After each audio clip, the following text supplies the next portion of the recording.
Women love dates. They love the thought and the effort, the intention that you have behind. The babe looks like a 10, and the guy has just put zero effort.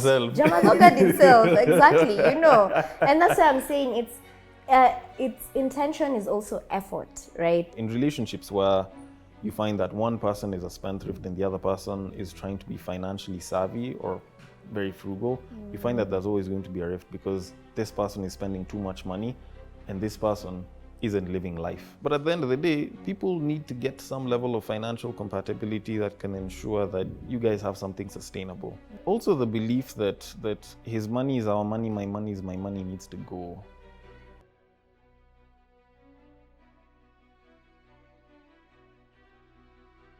Essentially, us guys will probably prioritize spending time with you as opposed to where we're going on a date or if we're going on a date. Because at the end of the day, it's just spending time with you.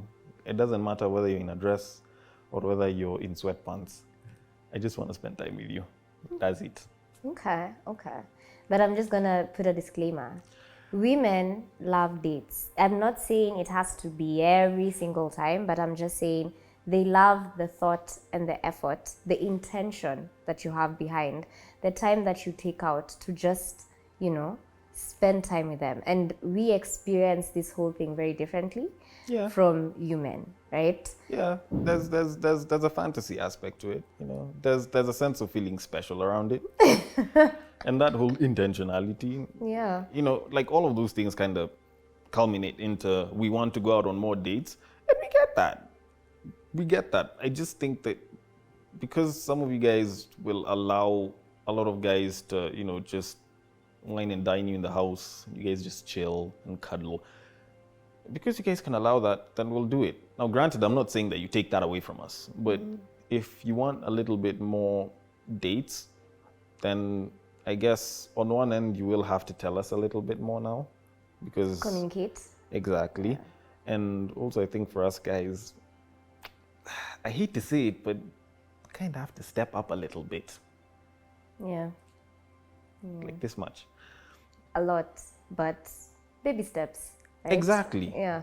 Exactly. So, you try to take out on a date and go somewhere nice. Not just nyama choma and just going to grab, I don't know, chicken in or KFC and go and just do a park and chill. Yeah, you know what they... Add some substance. What they call it? They call them the jamadogas, right? Yes. A jamadoga is our usual Kenyan guy who will definitely have his half bomber jacket and he'll take you for kanyama and he'll have zinga, right?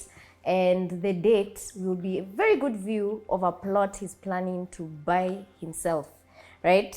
So that's just the typical Jamadoga date. And he's like, yeah, I took her, from this county to that county. She saw views, alikula, alikunywa.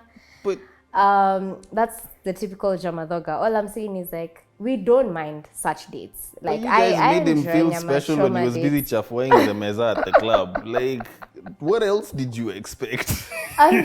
Just do a bit more, dress up, because I also see scenarios where you're going on a date and the babe looks like a 10 and the guy has just put zero effort.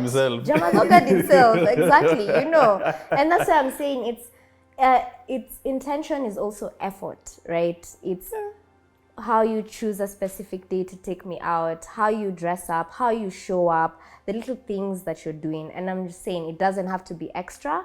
For women, let me tell you, it's just that intentionality, that effort. How are you going to make me feel special, right? In small ways and also in big ways. So you want my effort to be shown aesthetically? Yeah. Once in a while, yes. Okay. Yeah. I hope it can't just be words. You guys. It can't just be like, babe, you are the love of my life. Babe, you're my world. Babe, I love you to Why the do you moon think and the back. guy is buying a plot of land? Okay, that's a nice love language, according Exactly. to me. Right. Yeah. So if you can tell me, out here busy by the making way, Jamadogas look bad. If you tell me I'm buying plot and we can't go out on dates for a couple of months, yeah.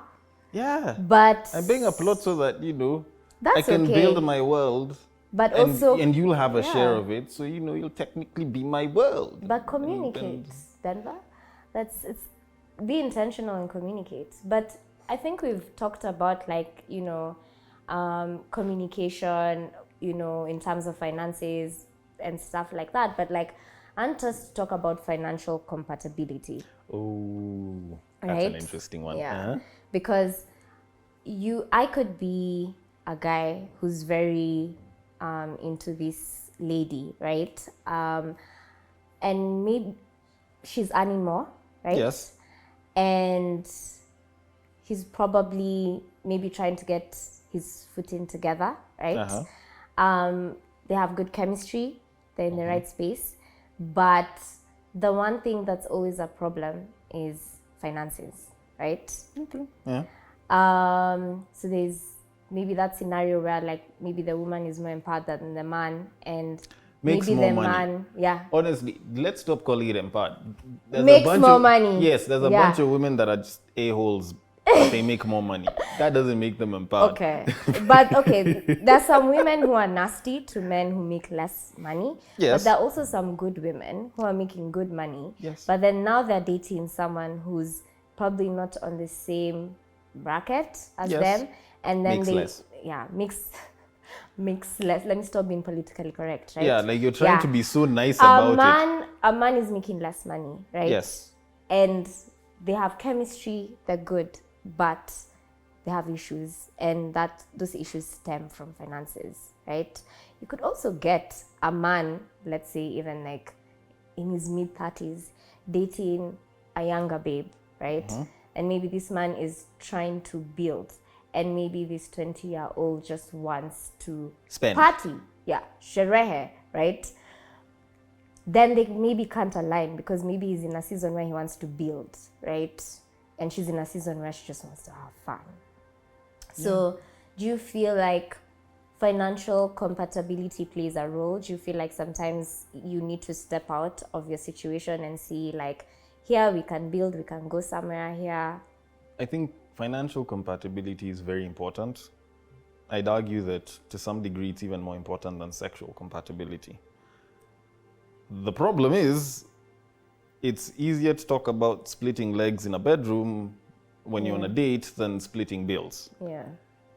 That's a sort of universal fact. People don't like talking about money. Money is a very tricky subject, but the faster you can know how financially compatible you are, the better the chances of you guys actually succeeding together. Now, whatever the hell I said about money earlier on still stands true. And that sense of, the guy makes less, the woman makes more, is something that can contribute to financial compatibility on one end. And it's in that, say, for example, if the woman makes more money, a lot of times you find that you guys want to experience more. So you want to try out different things. You would want to go to a different restaurant, try out this new activity. But if the guy is making less and he's focusing on trying to build himself, whichever way they're trying to define that idea of building themselves, they may decide that they're not going to spend a certain amount of money. Now, you having a certain disposable income, having a certain amount of your income set aside as a disposable budget might make it seem as though you're blowing through a lot of money.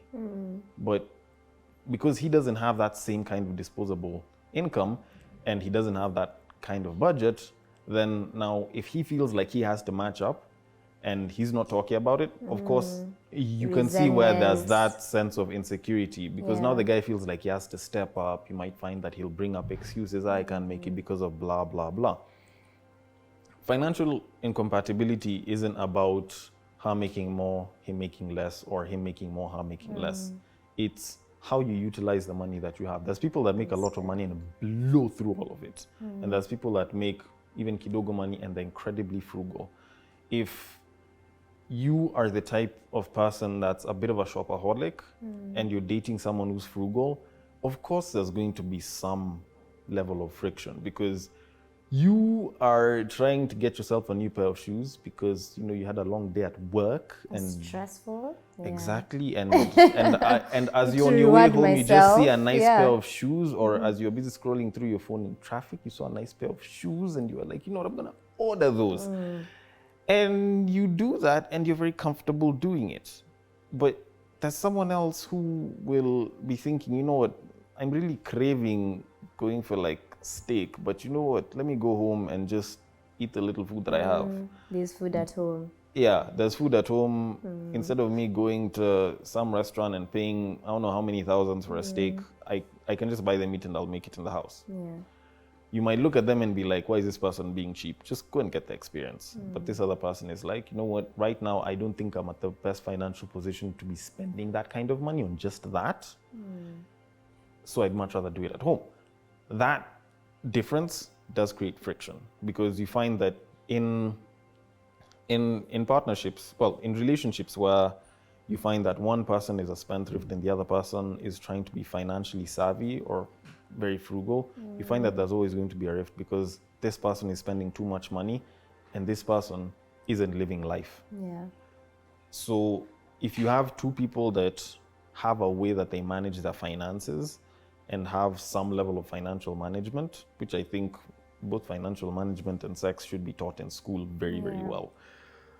If you have two people that have good financial management skills, whether or not one person is making more than the other, they can come to some level of a compromise. But if you have someone that spends too much and the other person who spends too much, we have a problem. If you have two people who are frugal, they can make their money and they can keep it, but of course, They'll never enjoy it. some people will say that. Some other people will say, you know what, probably they will have the house 15 years earlier than you will. But at the end of the day, people need to get some level of financial compatibility that can ensure that you guys have something sustainable.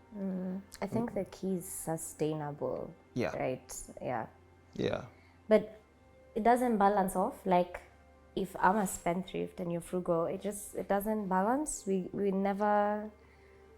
How? No, you're just like, babe, you're spending too much. Exactly. And I'm like, okay, maybe I need to tone it down. And then I'm like, babe, sometimes you need to live life, spend a little. Yes. And I do see where that can balance out. There's people that can be in each other's lives and they'll be like, oh, well, I know I spend a lot, but at least when I'm with you, I know I won't have to spend so much and I can show you how to live life a little bit more. Yes, those ones can work. But it doesn't work all the time. Most of the time. Sometimes it can work, but a lot of times you might find that there's someone that's busy trying to appease the other person and there's someone else that's annoying the other person. The problem is because it's a money thing, you can find that resentment will take time and you'll try to push it away, but it just crops up. So when it gets to the point where you guys actually have to start discussing like finances properly, it now becomes a problem because if the spendthrift is unable to help in terms of savings, for example, or in terms of managing the finances so that you can keep the home going, assuming that the two of you live together, it now falls on the other person who's very frugal to now eat into their cut. So if they don't get as much disposable income and you're having all the fun, suddenly now it's like, yeah, they seem to be having too much fun and I don't. Why don't I spend my money? Then now that resentment on, oh, they spend a little too much. Maybe they should start contributing more. So now someone starts withholding some of their money. The other person is like, yo, why is this one being so selfish? That sort of friction is what I'd say most people would probably benefit from avoiding. But can it work? Yes. Does it work? Not always. Not all the time. I wouldn't even say it works frequently. Interesting. So, we've touched on the different power dynamics, especially when it comes to finances. And I think, what would you advise people when it comes to such situations? Like, when you find yourself in a different power dynamic, like how would you advise them to navigate that? Because of course now things are different. So what's the one fundamental thing that can guide people navigating those different dynamics? Oh, is that one fundamental? Yeah. I think everyone should at least try to get some form of financial management skills, whether it's good accounting, whether it's establishing a savings, whether it's living within your means. By living within your means, I don't mean living paycheck to paycheck, as in you have something that you can save, you know how much you spend, and you know what it is that you're spending your money on. Having some level of financial management skills is paramount. I think every person should have it, not just from a I'm trying to get into a relationship or I'm trying to retain a relationship perspective, just from an individual level. Having good financial management skills, definitely important. But in terms of the relationship, I think one, communication is key. Always communicate. Two, it's very okay for you to tell your partner that you're unable to because you don't have money. Not having money doesn't mean that it's the end of life. Also, it's perfectly okay for you to tell your partner no because you've put the money aside for something else. Even organizations have budgets, and they'll say that, guys, we cannot spend on this because we don't have the budget for it. Yeah, the money for that is finished. If organizations bigger than me and you can do it, I think me and you can do it. That's true. I love how you mentioned how it's individual, right? Yeah. Because when you learn how to manage your finances, then your relationship with money is very different. You respect money, how you earn money, how you use money, right? So then that gives you a very different perspective on how the other person is earning their money, spending their money, and like, what can this money do for us, right? Exactly. As opposed to someone feeling like it's just tick, tick, tick, tick, or give, right? And also, I think communication, right? Yeah. Also, the belief that his money is our money, my money is my money needs to go. Yeah. Okay, so like 80% of his money is our money.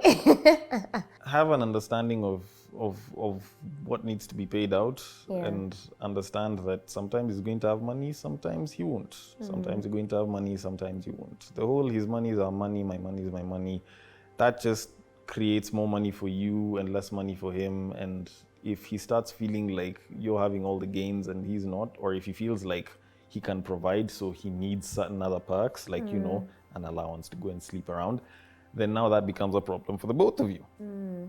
Okay. All right. Interesting. I think, looking back on like what you've just talked about and what you've just said, I think that people have different dynamics, right? And it's communication, and it's like, what can I do, what can you do? And I think one thing people need to understand is that every relationship is different. That's true. How we do things is different from how you do things. How we run things in this house is different, right?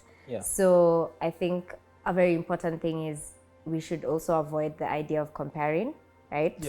Because we in the relationship know what's up, right? Exactly. So we should be real with each other.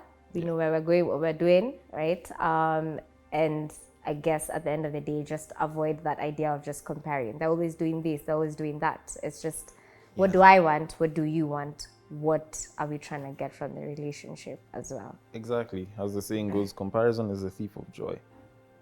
So yeah, if you guys have to sit down and agree on how you're splitting the money, it's okay. But if there's someone that is willing to give you full financial comfort, great, all the better. But always be willing to have a conversation about money. It isn't the most comfortable conversation, but you'll be the better for it. We need to have uncomfortable conversations. Yes. Definitely. Yeah. Thank you so much, Denver, for this. No problem. Yeah, this has been exciting. Yeah, it was my pleasure. I love it. So we're going to get into icebreakers so we can get to know a little bit more about Denver B, right? Or just, something light, something funny, something banter, something relaxed, right? So the first question is, who would you be if you could switch lives with anyone? Who would you switch it with? Oof. I don't know. Maybe Warren Buffett on like a free day, just so I can just wake up, sit, chill, enjoy the money, go eat junk food, not care, Yeah. hop on a jet, move around. Just do wealthy. Exactly. Yeah, or some aristocrat's kid. Yeah. Like I would Old want money type of. exactly. I'd want one day where I don't have to care about, okay, so do I have to spend this on that? Like you're just going to just live life based off of whatever it is you want to do that day. Love it. Please invite me when you decide to switch lives. Okay, Yeah. no problem. Please, I wanna get on jets. Time travel. If you could time travel, would you go to the past or the future? Both. Past, so that I can at least tell myself that it's gonna be okay. Yeah. Future, so that I can go and check if it's actually gonna be okay. I love it. Also, there's some things that you just want to know, like, if Bitcoin is really gonna be that high afterwards. Is AI gonna take over? Exactly. So that I need to know, like, do I need to go and buy Bitcoin, stuff them, To go set learn how to yourself use, up. an AR-15 or something. Yeah. Just equip myself. I love it. Stock options, know which stocks to buy. He's just trying to get the hacks of how to be rich, and I love it. Exactly. I want to give financial comfort. Please. The third one, life's theme song. If you had to choose a theme song for your life, what would it be? Oh, that one's hard. That one's hard. Not because I can't find songs. It's just that there's so many. But I don't know. Off the top of my head, let me see. I kind of want to answer this for you Uh-huh. because I've already envisioned it. Okay. Yeah, give me your option. So aside from Denver, dealing with love, sex, and relationships, and being a podcaster, and everything else that he does, he's also a model, right? And Yes.